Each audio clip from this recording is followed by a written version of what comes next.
Антикорупционерите констатираа сериозни слабости во финансирањето на изборната кампања за локалните избори минатата година. Според одит од најновиот извештај на Државната комисија за спречување на корупцијата, над половина од учесниците во изборниот процес не доставиле финансиски извештаи. Вкупните средства за финансирање на кампањата изнесуваат околу 9 милиони евра, од кои речиси половина обезбедени од државниот буџет за политичко рекламирање, зашто комисијата предупредува дека носи корупцијски ризици. Во извештајот се посочува и дека постоечката законска рамка има значителни недостатоци.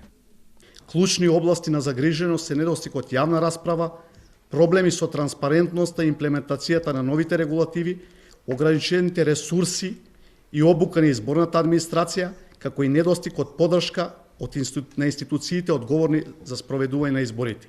Овие проблеми доведуваат до непредвидливост и несигурност во изборниот процес, што може да влие врз неговата стабилност и ефикасност.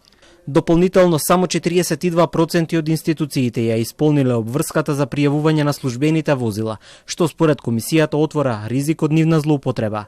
ДКСК отворила 43 предмети за можни неправилности, при што во еден случај е поднесена иницијатива за кривично гонење поради злоупотреба на службената должност.